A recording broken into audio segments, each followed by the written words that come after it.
All right, so you can hear the heater in the background heating our house in this cold weather. When I got up in the middle of the night to let Casper Hauser's learning curve out, it was about 20 degrees, so it's been in the low 20s and teens.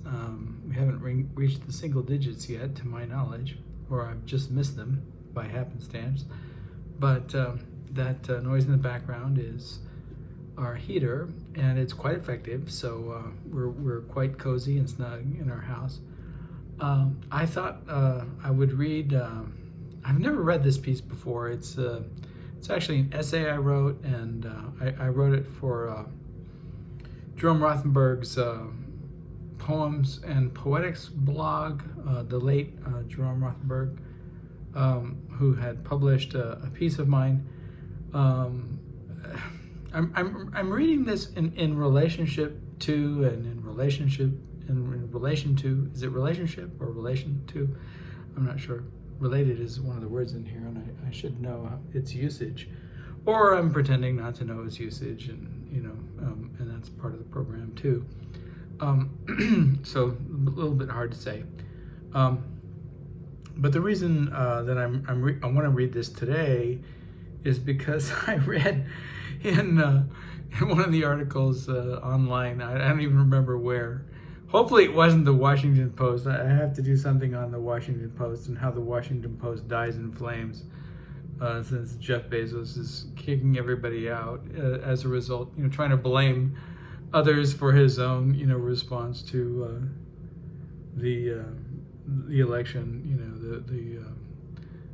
his endorsement of Donald Trump, and thousands or perhaps millions of people, abandoning the Washington Post, which is, the obvious thing to do. But I want to read this today because it's about performativity as defined by J.L. Austin as one of the aspects of language, the ability to cause things to come into being, and in a way, I've always argued that that's a misrepresentation. It's metaphysically misrepresentational, because really what it is that certain individuals are authorized to have like this power, to assign a relationship to an event or a person or some kind of identity status, etc., etc. And this enactment of a contract within the social is performed, largely ceremonially through some kind of verbal performance, but like in certain instances, it's everyone has the ability to do this. If you say, I promise to do this, then it's a kind of contract, but depending on, the context of the utterance, it's either binding or unbinding, and it certainly doesn't necessitate that the action is going to occur. And Austin kind of like fails to note the difference between all of that stuff, right? And acts like it's like Adam when he names all the animals and the plants, right? And then like once Adam does it, that's what they're named. And of course that isn't really the way that either societies or language or anything else works. It's a kind of magical thinking. So Donald Trump apparently is possessed with this kind of magical thinking, and he thinks that I read on some paper, whether it was the former Washington Post, which has now died in flames, because of Jeff Bezos' idiotic, interventions in actual journalism, and preferring to endorse, someone from whom he believes that he can, make money and escape taxes. But anyway, in some media,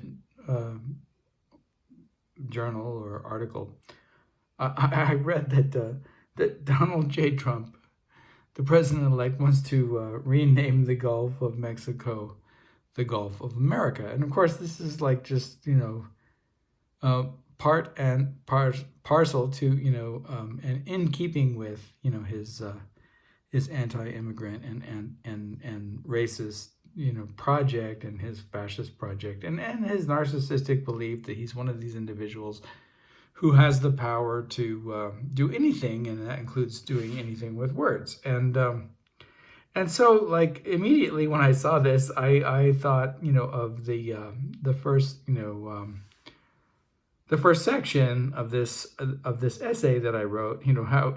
How do fools fall in love, and why can't they do things with words?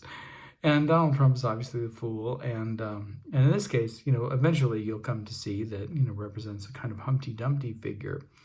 But the context of this piece is, like I said, is from Jerry Rothenberg's blog. And in some way, like, I think it grew out of the fact that, for whatever reason, and I'll talk more about it as I go along. Jerry kept like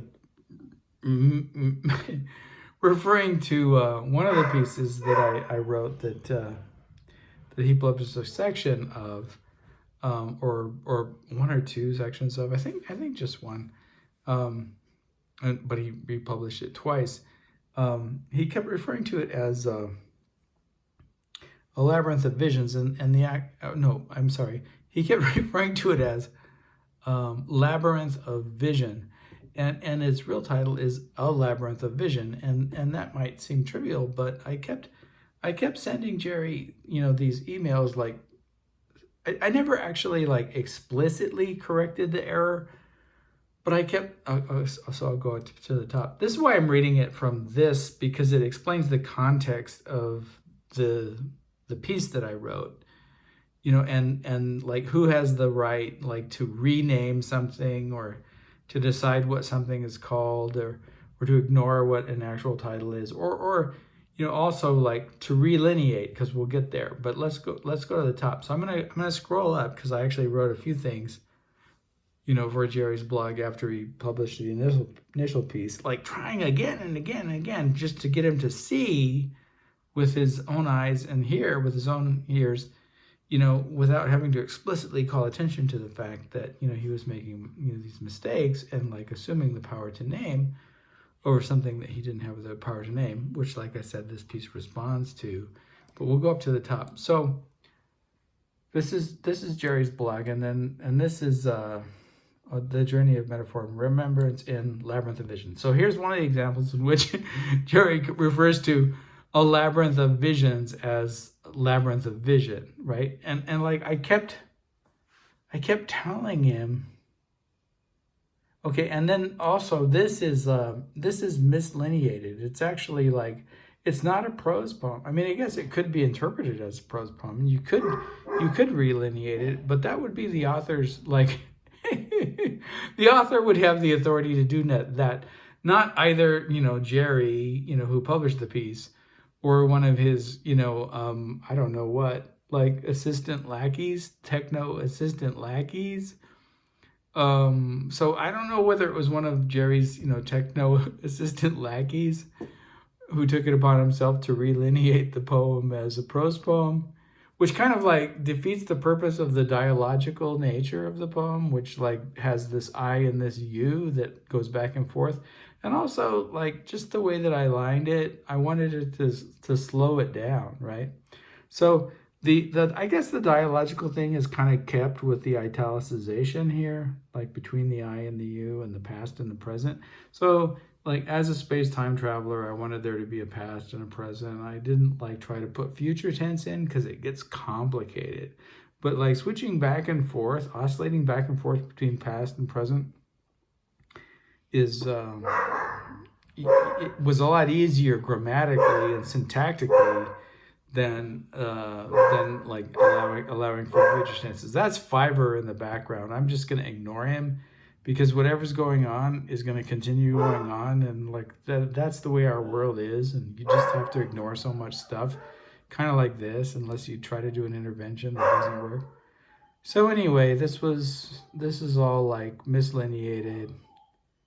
I think there's a version up on his site that's, and see, again, he refers to it as Labyrinth of Vision, renames it, like I'm claiming that he doesn't really have the power to rename it. And then, okay, so here, this is kind of funny. All right, so just, okay, so I'll read, what he wrote about the piece. Concerning Stater's Labyrinth of Vision, which again is the wrong name for the piece. The opening of the first section of which is presented here, I've written previously, and then he quotes himself. To say it quickly, Bruce Stater's, and he gets, at least he spells my name right, because most people don't do that. Labyrinth of Vision, this misrecognizing the title, is little short of extraordinary. And I'm not sure that whether this is a backhanded compliment or not, but in any case, it goes on. A work that ties language to a journey truly taken, and a mind in extremis that acts to record it. Stater, as I read him, writes with a sense of imaginings that remind me of a poet like Gerard de Nerval in his visionary prose work Aurelia, where dream is a second life and an overflow into everyday life. Well, okay, so one of the things about this piece is that, first of all, Jerry really misrecognized my relationship to performativity and performance art, and I think he thought that my performance of madness around the pieces that I did in the last year of the 20th century and the first few years of the 21st century, specifically, in relationship to the selling of the Octagon Tower on Roosevelt Island as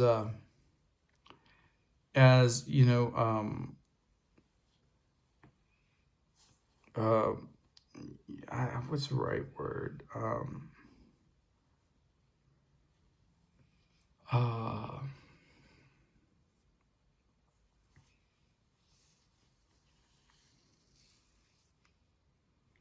I like to use all these old word expressions and words that no one remembers anymore or understands the significance of. But this skyline view property, haute bourgeois residence for the discriminating wealthy, who perhaps can't afford a place in so luxurious in Manhattan, but have access to Manhattan via the subway and the whatever whatever across the water, and these this is sort of elite housing, right? And housing is always a problem in New York, as it is now and everywhere, but the project on Roosevelt Island was to take this place that had been once used as an insane asylum, or a madhouse, and to transform it into luxury apartment buildings, right? And I'm not even sure anymore if I remember whether you could purchase these as condos or whether you had to rent them. But in any case, it's a profit-bearing venture that transforms this history of what was basically horror. And I've elsewhere I've compared it to you wouldn't sell a building that survived in Auschwitz as luxury apartment housing out of respect for the horrors of history, right? And the crimes committed against human beings, but somehow this just seemed totally legitimate to everybody. And I guess it pointed to the fact that for me, something I had already been aware of in my experience of working with, and maybe not even working with, but just encountering these exploitations of madness, and and it's certainly part of Jerry's project to exploit madness and visionaries and shamans, even though he doesn't really believe in spirituality and the idea of a creator. So it was always kind of weird for me that someone who didn't believe in an other world could profit so generously from it. As critique, and people might not like that I'm criticizing Jerome Rothenberg, but they can deal with that any way they want to. I am who I am as we all are.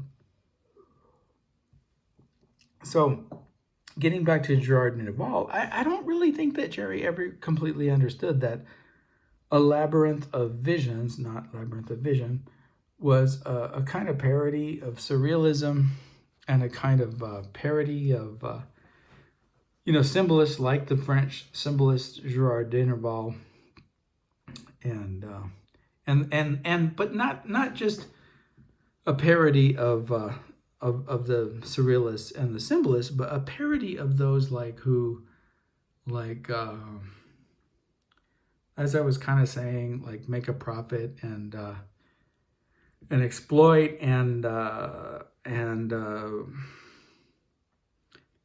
anthologize, I guess, this certain realm of otherness, like without actually believing in the vision or the principles that these individuals expounded, or really like demonstrating adequate respect for those individuals and the differences that belong to their creative minds. But most of these individuals, Gerard de Nerval may have been an exception, but most of these individuals died in poverty. Albert Jarry, died of, I guess, probably like imbibing ether because he was too poor to buy alcohol.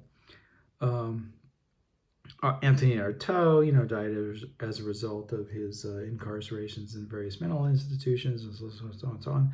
And it's not just Jerry, obviously. It's like, translators like Clayton Eshelman, who made their livelihoods on translating individuals like that have this romantic reputation as like being cool because they're insane and stuff like that. And if anyone says, well, aren't you doing the same thing? Like, I would just remind everyone that I worked for about a decade in social services, helping individuals with mental health issues, as well as developmentally, disabled individuals and other kinds of individuals with disabilities, and that I myself, have not developmental, but certain limitations, that I refer to as the dyscalculia, dyslexia, dysgraphia continuum. So I don't need, and I don't really, I don't really care if anyone approves or disapproves anyway. But just reminding everyone that I put in my time and labor. I did my work on the street, in this shit, and working with people like that were pretty on the other side, not just translating textual material and profiting from them. And I profited very little from any of the work that I ever did in this dimension. So back to the thing, I don't think Jerry really ever understood that this was a parody of symbolism and surrealism, and that it was largely collaged, a kind of conceptual art piece, collaged from others' work, that who I guess tended to delve into these areas in one way or another, whether their delving was convincing or not. So he I don't know whether this statement is sincere or not, but he never seemed to get that how the piece was built, and what it was in relationship to my performance work, and what that performance work represented, and what this piece represented in relationship to it. And one of the things that I was kind of surprised, I guess, about was that as someone so well read and versed in all of these different traditions of poetry, from different languages, that they didn't seem to recognize like any of the collage elements of it, and acted as if it began with me, so that surprised me.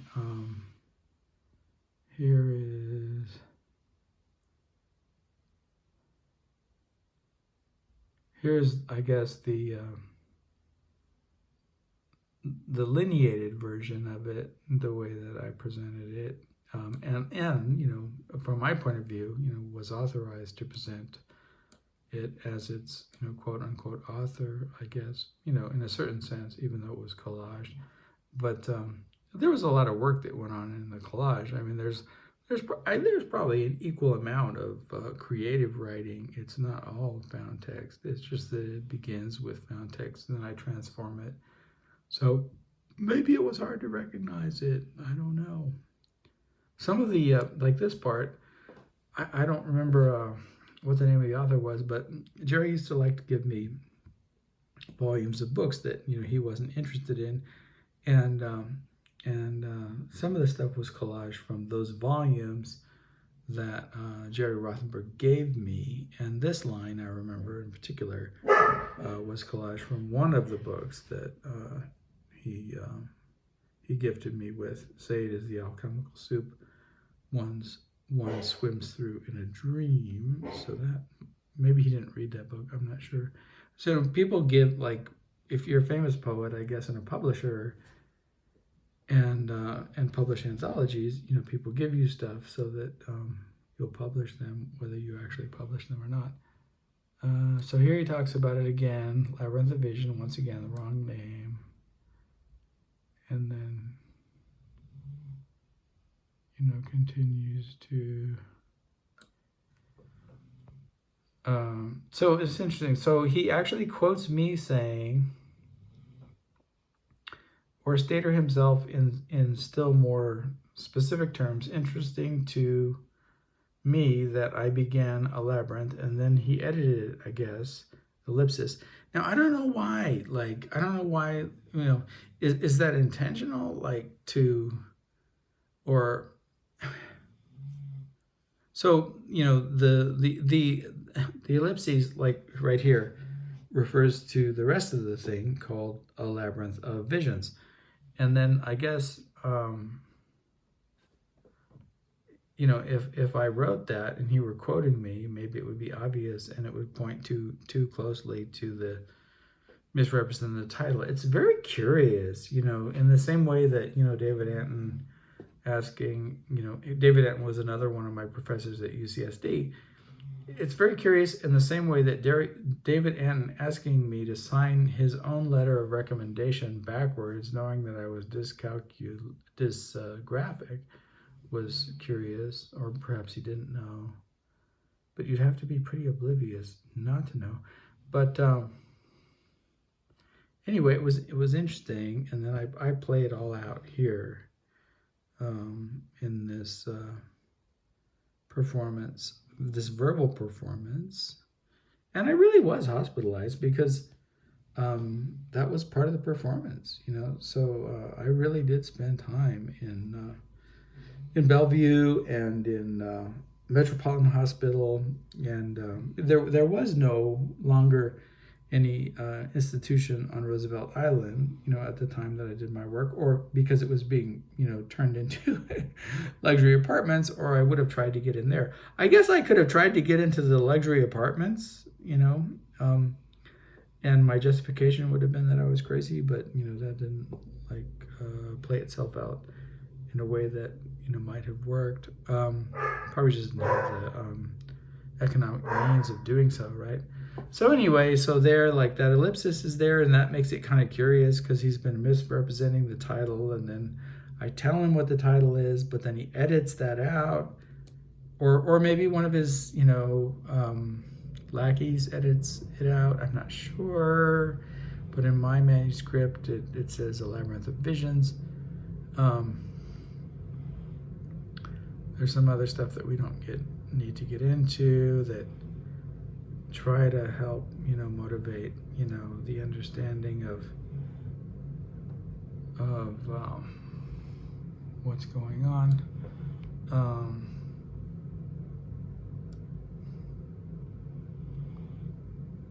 All right, and then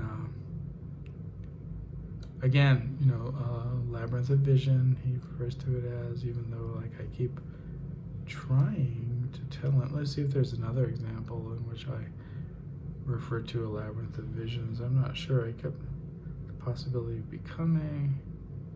There's the word labyrinth. Let's see if I actually. Oh yeah, Nerval. I'm kind of, since he mentioned Nerval, like I'm not coming out like and saying, you know, this was a parody. I'm kind of just. Oh yes, yes, there it is again.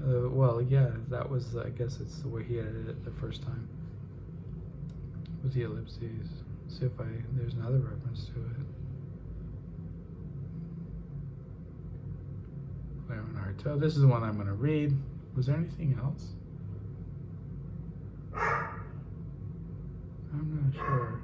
Anyway, I don't think you really got the verbal theater and the different dimensions of the theater that I occupy. I'm going to check out Fiverr, what's going on with him, and then I'll come back and I'll read this in relationship to this whole power of naming or lacking the power to name that I'm claiming that, you know, Trump doesn't really have the power to name, just as Jerry didn't have the, you know, the authority to rewrite the title of my book, or, you know, either Jerry or whoever it was that relineated the poem didn't have the authority to decide that it was going to be a prose poem. That should be something that is constituted by the author.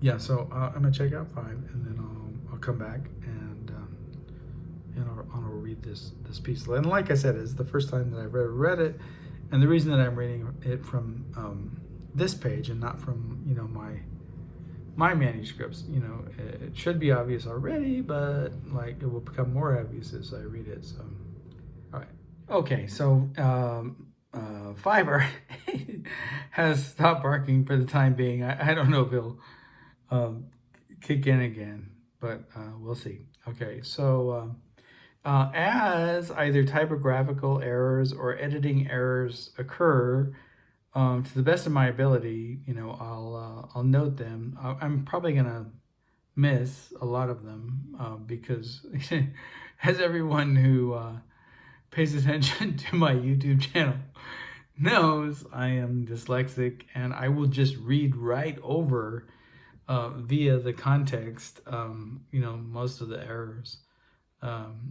So, you know, I'm not the best, you know, error reader of the introduced errors to my non-erroneous manuscript. But in any case, Bruce Dater, on Claire and Artaud and related matters. How to fool, this is the first section, how do fools fall in love and why can't they do things with words? Then their existence. And then there's a quote, what a fool must I be to preach so profoundly knowing about things that I know nothing more than their existence. And then that then is, of course, a sick, but it's there in the John Clare manuscript, right?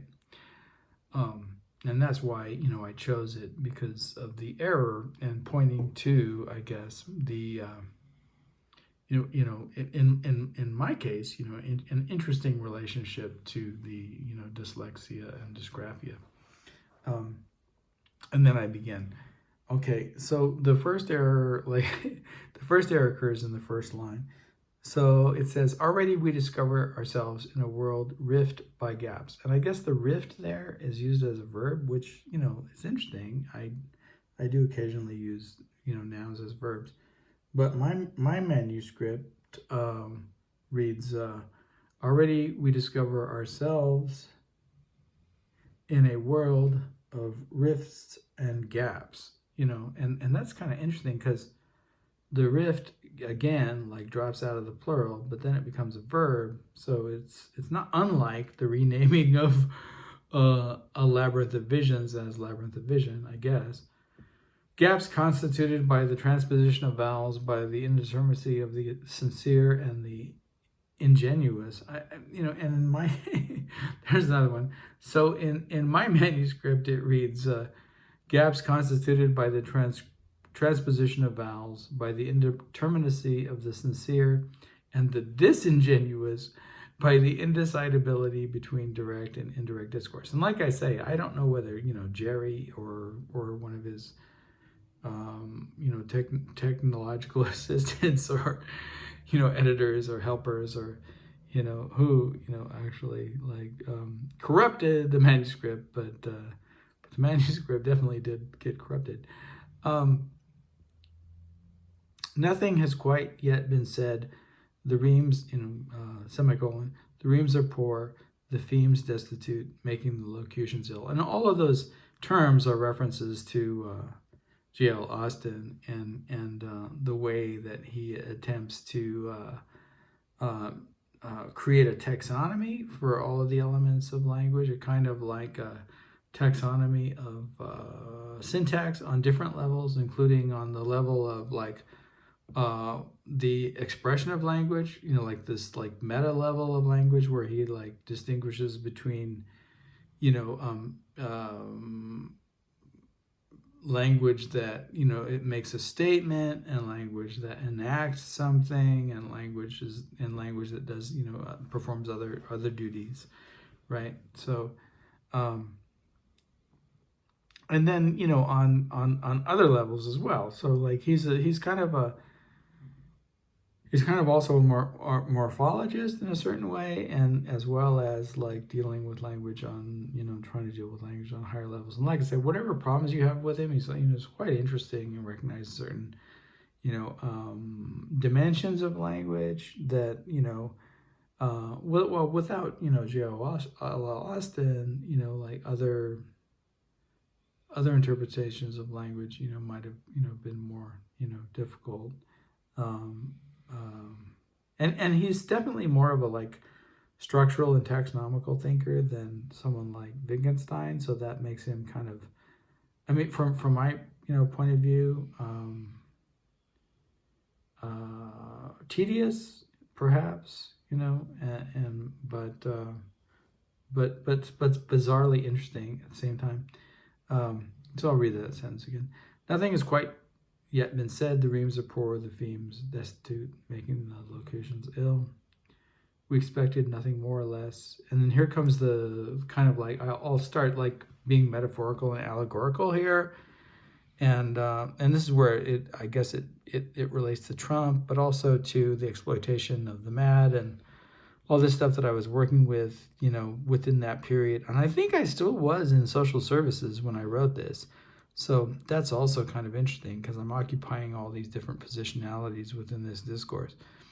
We expected nothing more or less. To have expected something different might have shed doubt on the legitimacy of our own speech, on the imminent power of language to describe, to alter the conditions of world. And then that's again a reference to performativity in language. And you also have to understand, Judith Butler was making her name and reputation at this time, building and exploiting J.L. Austin and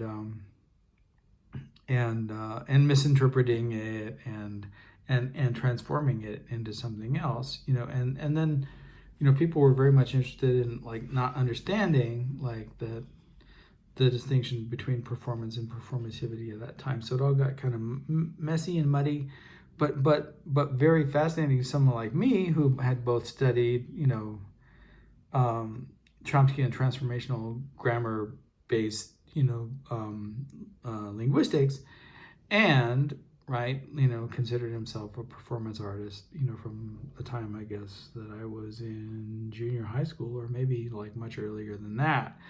So from the time from the 70s, I was already pretty much had accepted that this was one of the constituent or formative aspects of my own self-performative constitution as a positionality was within this idea of performance, right? And that is very distinct from being an actor, because I'm a horrible actor and the first to admit it, but I'm a pretty decent performance artist as long as you understand set theory and know a little bit of physics and don't object to satire, parody, and and all the other stuff that Thermostatanon has such a problem with. But in any case, this is kind of situated within that context, or just beyond that context as well, right? Let me go back.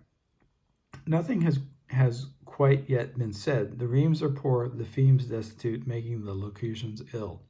And that illness refers to psychological illness, mental illness as it's defined today. And I played a little bit with the distinction between mental illness and madness in this, and like what history might constitute as like these values that also like have performative weight, but they have weight within historical context, right? So like to perform madness on someone, you're mad, is different than to perform crazy on someone, or to perform mental illness on someone. And we know that psychiatrists and sometimes psychologists, but mostly psychiatrists, who also have the ability to prescribe pills and make people wealthy doing so, are largely those who have this authority to assign mental illness to individuals. In Freud's time, there was less medication, so the distinction between being a psychiatrist and being a psychologist was very flimsy and thin. But today it's more circumscribed.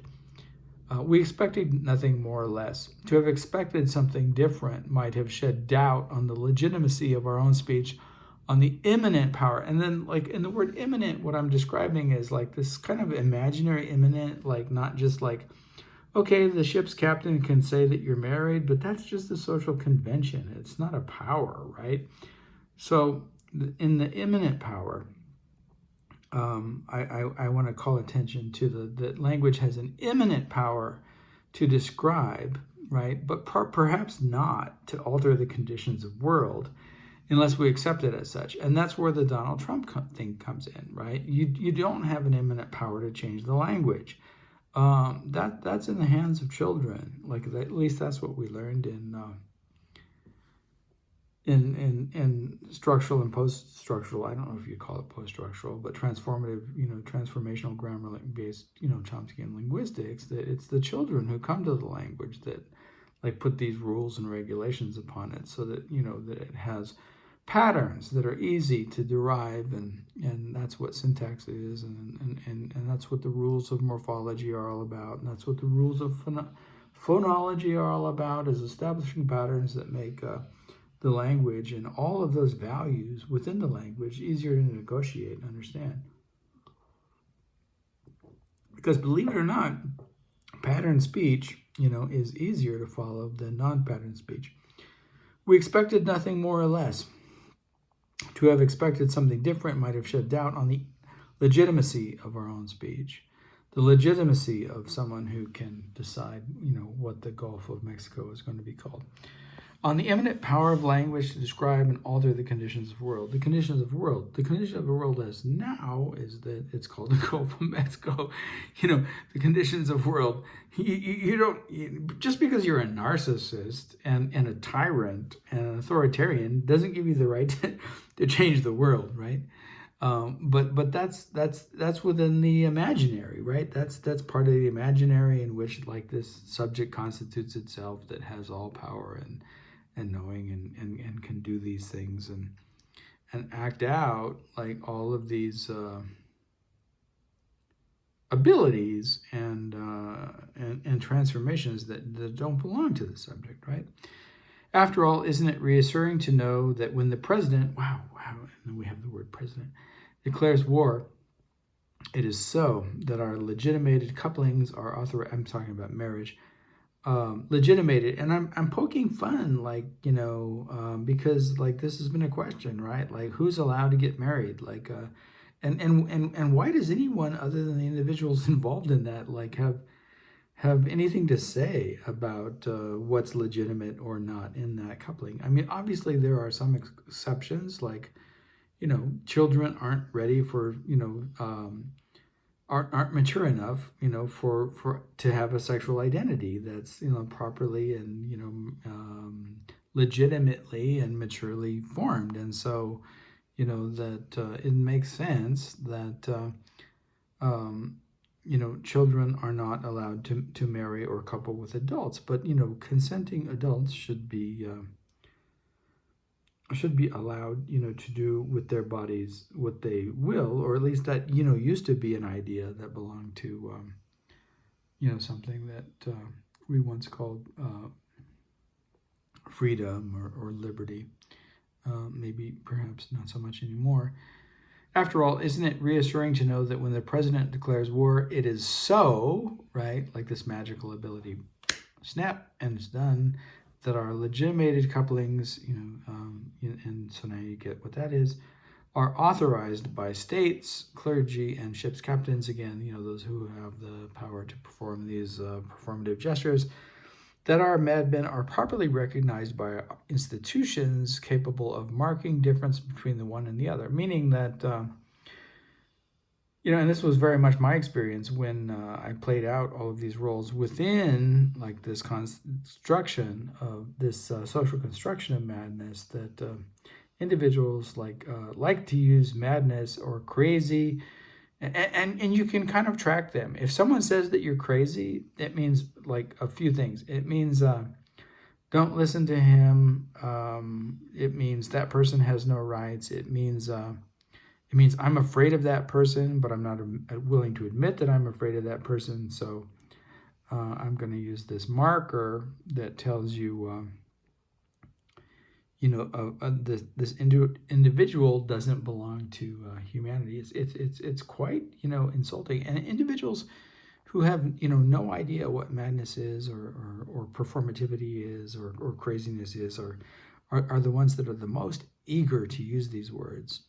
Just as Elon Musk is so eager to use these these what is the word, these ableist terms, right, to describe people's mental capacity. Recently, he referred to someone, and I don't even want to say it, right? I've worked with a lot of people in social services who have, limited, cognitive abilities, limited in one way or another, but, not limited in all ways, because we're all different. But one of the terms that people used to use to describe individuals with Down syndrome and other, and other limited capacity cognitively and intellectually, was mentally retarded. And then there are terms that have pejorative and derogatory terms, which evolve out of that usage. And Elon Musk is eager to use those terms. I'm sure he would use the N-word if he didn't think that it would have such extreme backlash that he would be economically harmed by it. But people who utilize these terms really, in my opinion, deserve nothing other than our wrath and our judgment. And if they see otherwise and feel otherwise, they can come to me face to face and argue the point with me. I'm rational up to a certain point, and beyond that, as I've stated before, I'm pretty good with the fisticuffs, and if someone wants to go that way, we can deal with that as well. So anyway, there are individuals who like to mark difference between the one and the other, and it's not necessarily about that distinction between madness and sanity. It can be between intelligence and the lack of intelligence as they see it, right? Because these are always judgments made by people that somehow are on the side of superiority. That our madmen are properly recognized by institutions capable of marking difference between the one and the other. That our sturdy symbolic, this sort of like slides into the Lacanian a little bit, is discrete from our curious imaginary and our unfathomable real. So that part is really outside J.L. Austin, but like as I said, slides into Jacques Lacan, who is via So sure, like in some ways, connected to structural linguistics himself, that our sentences present themselves in rows. And I guess, perhaps, making fun of the transformation of my poem into a prose poem. I don't really know. There are a lot of different ways to interpret that. And I guess I was also thinking about, like students in rows and, the recitation pedagogy as opposed to constructivist pedagogy. Some people like confuse constructivism with structuralism or constructivism. And of course, those constructivism, and all you have to do is look up Lev Vygotsky and certain ideas in pedagogical theory, and you get the difference. But some foolish people are willing to argue these points, like into their own graves, that there's no distinction between constructivism and structuralism, when in fact the two are as different as whatever narrative and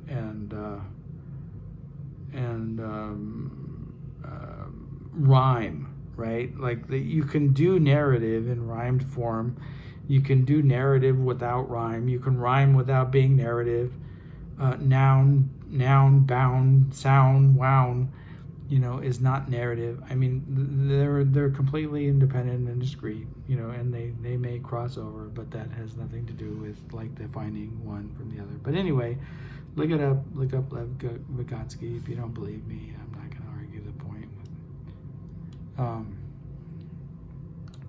We ordinary citizens of language are satisfied with our performative, again from Austin, capacities to name those objects which constitute our property, to make promises and swear oaths, to accuse others of crimes we are fairly certain we have not committed ourselves. I mean, in Trump's case, I think he's committed all of the crimes, so there's probably not a fair amount of certainty, but there's a fair amount of denial.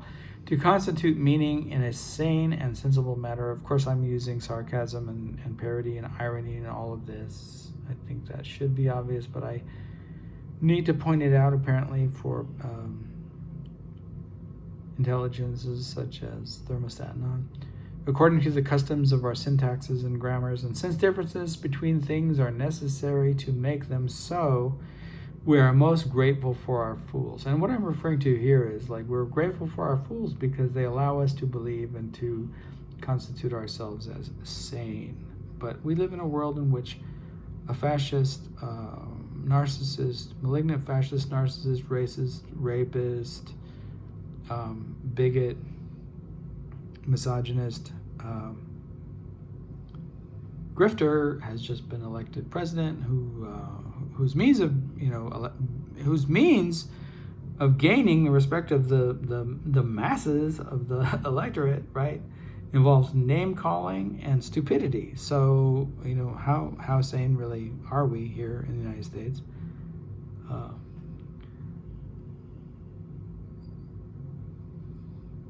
To constitute, and this is a sentence fragment, and I don't know, I don't remember if the manuscript contains this as a sentence fragment or if it was transformed into one by the editor.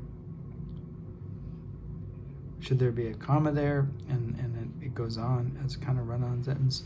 Or did I just begin a sentence as a sentence fragment? I don't remember. Honestly, I don't. So again, that's a problem of memory. To constitute meaning in a sane and sensible manner according to the customs of our syntaxes and grammars. As I said, that's a sentence fragment. The next one's a sentence fragment, and I can't speak to those instances, or I refuse to speak to them, to mark an indeterminacy between my memory and what's actually recorded here. And I like the indeterminacy, so I'm not going to to try to distinguish between the ingenuous and the disingenuous here. And since differences between things are necessary to make them so, we are most grateful for our fools. Those who speak backwards and at slant angles, and I guess I'm referring to, David Anton's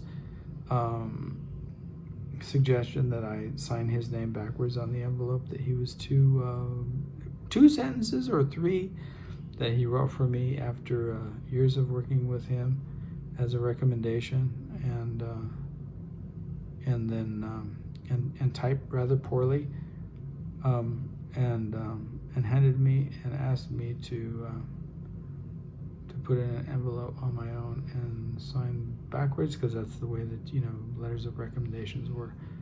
You have to sign them and create a seal, right?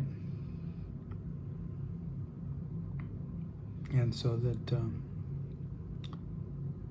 those individuals who receive the letters know that they're truthful. So all of it, none of it was truthful from the very beginning, right? None of it.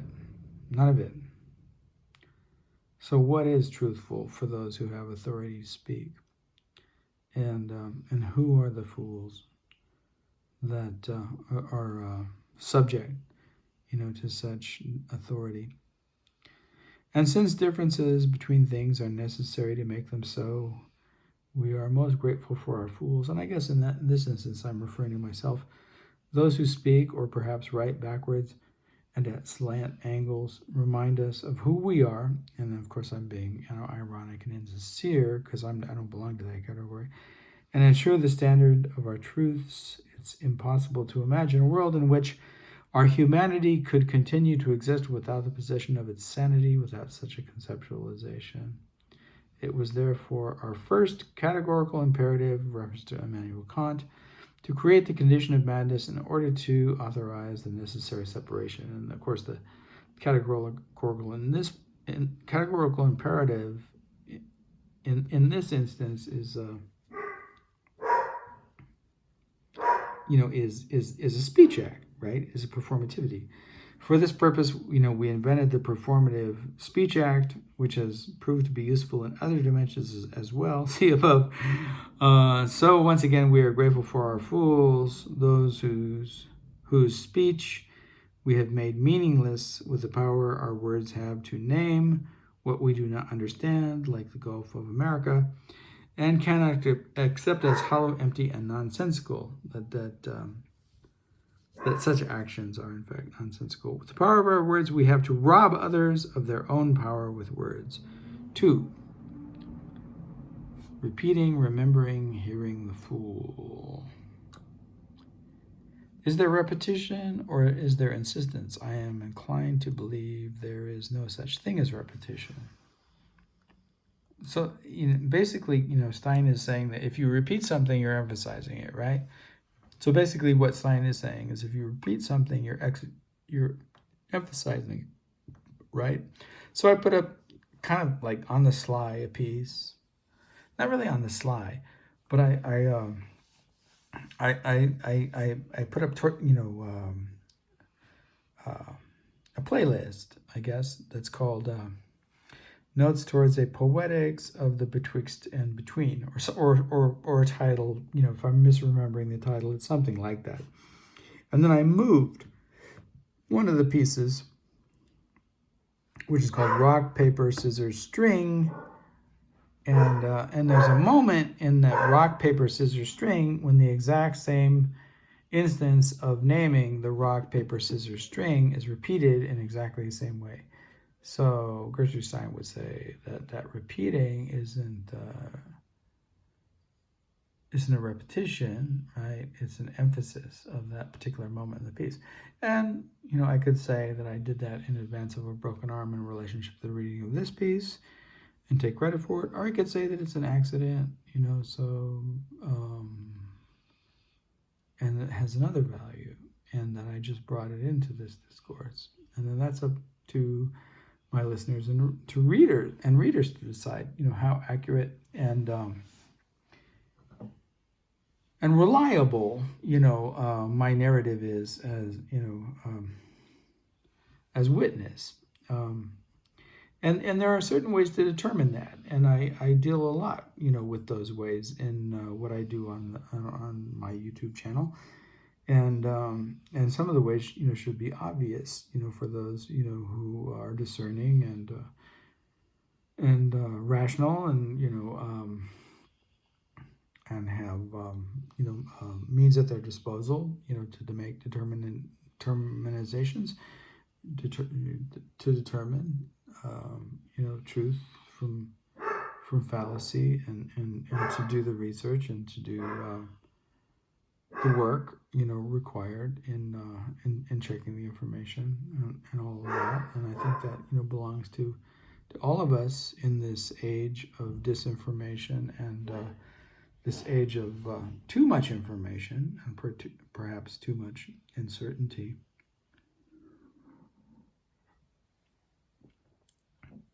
Is there repetition, or is there insistence? I am inclined to believe that there is no such thing as repetition. It is precisely because the fool's language was regarded as meaningless that the king's fool, the jester, could be allowed utterances none other could make with impunity. Leon Mosquito, the jester here in court. It's hard to say who the jester is when all of the figures in our current political situation seem to be jesters and fools.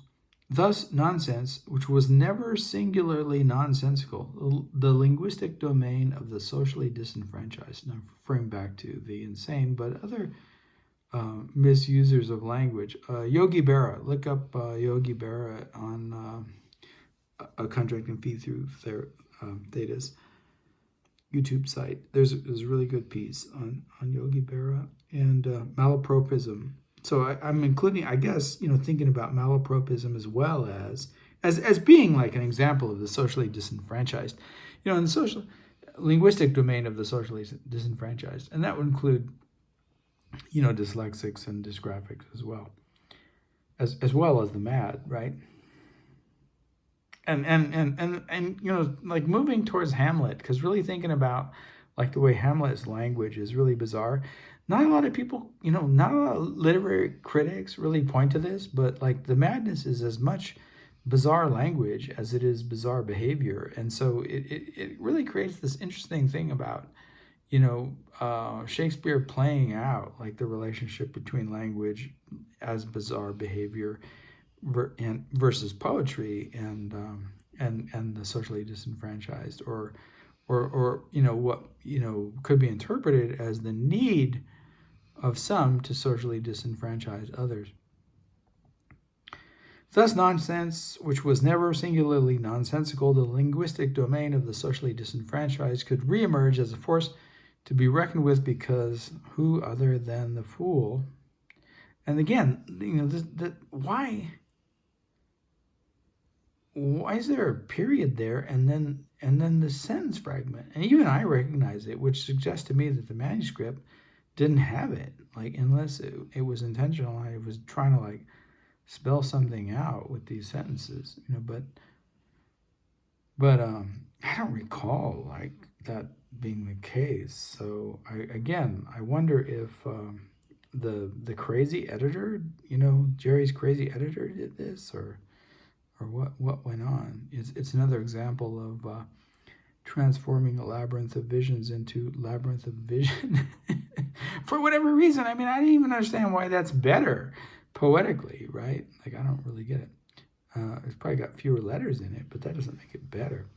Because who other than the fool could announce the nakedness of the king? And I guess, that refers to, my announcing the nakedness of David Anton in a certain way, and the nakedness of, Jerry in a way, I guess, not recognizing a labyrinth of visions as this collage piece and as parody, but doing other things as well, right? Obviously, and I'm moving towards Humpty Dumpty here.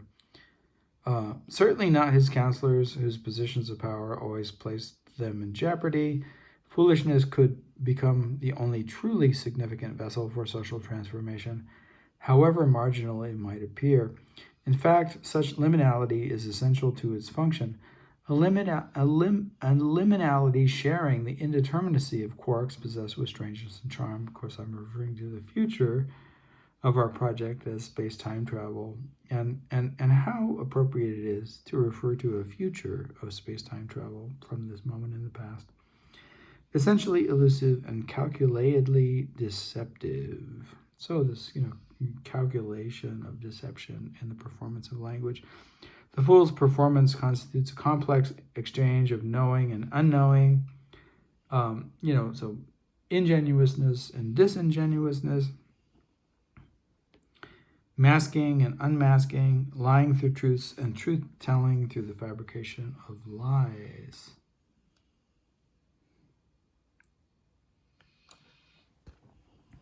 The story of the fool opens our understanding of the fact that already within the order of the system of language, in fact, at the very heart of the king's domain, the whisperings of the fool, the language of nonsense, plays not a peripheral, but an essential role in the lightning flashes of insight, transformation, and recovery in the lightning flashes of insight, transformation, and recovery or revelation of what, Anyway, that seems awkward to me as a sentence, but I'm heading toward Lear, and then Lear is the first word in the King Lear, obviously Shakespeare's Lear, the mad king, right? So like that's why he plays into this, just like Trump is the mad king.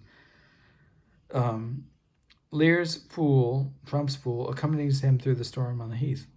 And doesn't Leon Mosquito do that, right? Like he's right there. I don't think he was there in the fake assassination attempt, but but he was there. He helped Trump in that second or third fake assassination attempt with the blowing up of what are those vehicles that Leon Mosquito makes? Anyway, it's pretty obvious that Leon Mosquito did that, and they're playing out this whole thing like anyway, we won't get into all that. Lear's fool accompanies him through the storm on the heath. All third acts reside in such storms. Even Aristotle realized this. There's a lot going on in that last sentence. All third acts reside in such storms. Even Aristotle realized this, and this play with Aristotle and the poetics, and then what I do with David Anton's piece later, and pretend that I do this really long reading of David Anton's really poor reading of Oedipus, and I reconstitute it as the story of Oedipus as told, not as tragedy but as comedy, and that it has a long title, and I either can't remember the exact title or need to pretend that I can't pretend the exact title. But I pretend that that Aristophanes wrote a version of Oedipus, and improvisationally I just start recounting from the point of view of a talk by David Anton, this comedy, and it goes on for not just hours but days, perhaps perhaps weeks. It's really long. I'll have to collect it all together sometime and put it up as an independent playlist, because it's actually really quite, to me it's funny, but it's very dry humor, and you might not get, if you need little cues and signals, to understand what's funny, as opposed to what's sarcasm and irony and insincerity, then it might be hard to recognize as comedy. But to me, it's very funny. And I think, well, anyway, let's not get into all that. All third acts reside in such storms. Even Aristotle realized this. So, kind of playing with the way, Aristotle's interpretation of, Greek tragedy, almost singularly, right, through this one tragedy by Sophocles, and not even like the whole, the whole tragedy cycle, just the one poem, just the one play, Oedipus Rex, as opposed to the rest of it, right? No Oedipus at Colonus, no Antigone. Anyway, Gertrude observation, which questions the possibility of repetition, entails the necessity of opening ontological certainty, order, and stasis to the alterity of doubt and discrepancy from a radical perspective. And I'm, moving towards quantum mechanics here a little bit and set theory, but it's kind of hidden, and I don't want to reveal everything at this point in time. So it's lying in wait. Let's put it that way. And stasis to the alterity of doubt and discrepancy. From a radical perspective, it hints at the imperative of discovering difference within the same. So that should be clearer, like within what we've been doing recently, discovering distance in the same. Why is complex space-time travel coordinate past, future, past, present, and or future, imaginary and or real and or symbolic space-time travel communication coordinate, complex space-time travel communication coordinate number 144, both the same and different from past, present, future, and imaginary and or real, symbolic and or whatever, complex space-time travel communication number 144.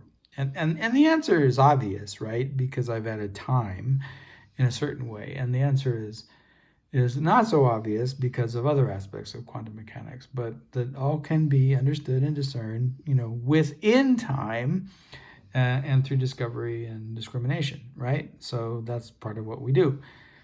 From a radical perspective, it hints at the imperative for discovering difference within the same. Yes, thank you. Identity is not one with itself. The king, symbolic archetype of authority and control, is always already accompanied by his fool. Trump is already accompanied by his Leon Mosquito.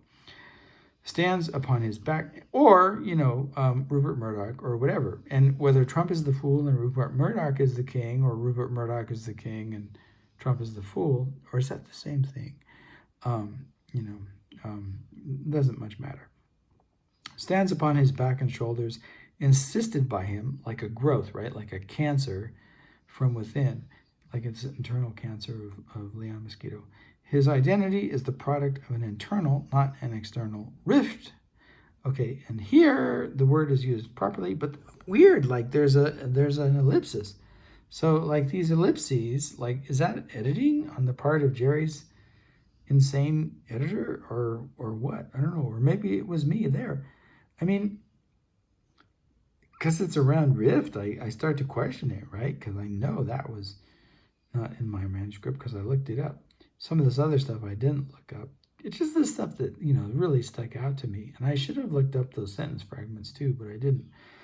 Probably more than one rift, that is, since he and the fool are both already many others, right? I mean, because it doesn't matter, right? There's the Florida guy, Ron DeSantis, there's Trump. They're all the same. They really are. They're just all the same. They're all, and I shouldn't use that word, and maybe I'll go back and edit it, but maybe I won't. But it shows like how easy it is, right, to fall into that trap. And so I'm going to apologize.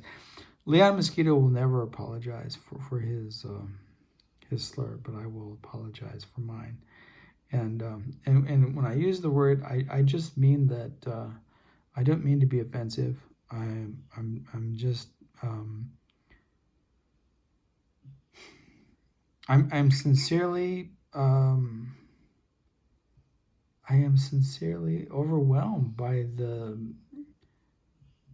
the lack of discernment and intelligence that some of these people possess, and searching for a way of describing it, and perhaps in a hostile way. And so I apologize for that, just as Lizzo apologized for her use of the word spaz, right? She apologized several occasions for using the word spaz to describe someone because she was criticized harshly for her use of the word spaz.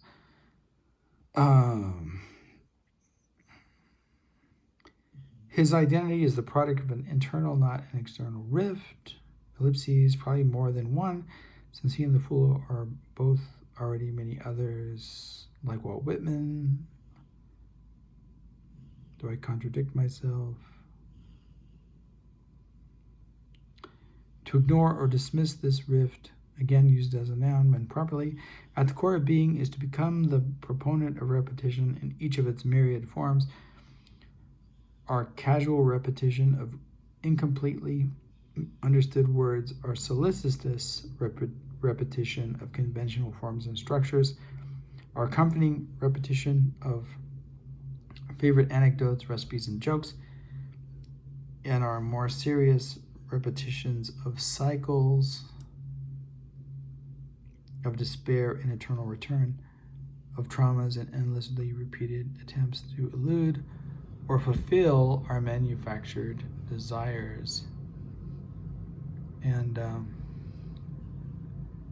even though we haven't completed this section and haven't gotten into third act problems, I think I have more than an hour here, and I don't want this to have too much trouble getting up on the web. So I think I'll end here in this reading. Let's see, where did I end? I'll have to remember.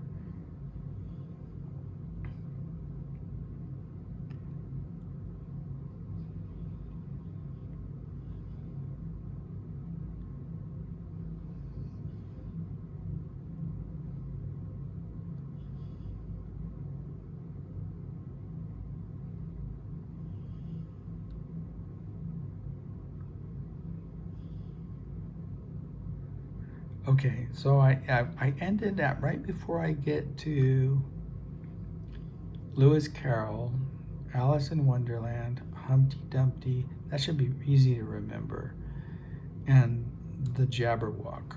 And the Jabberwock, as you recall, in Alice in Wonderland, or Alice is in a Wonderland. I don't know how Jerry would mistitle that one, but it's presented, written backwards, like David Anton asked me to write, his signature backwards, and you read it in a mirror, and Humpty Dumpty's interpretation of the poem Jabberwocky is at least as interesting as the poem itself. And that, of course, seems to be playing a part in all this too, in this masked kind of way that oddly, no one seemed to recognize. And why or how not eludes me, but maybe that was feigned as well. So the insincerity of publication, is that perhaps a form of unreliable witnessing, or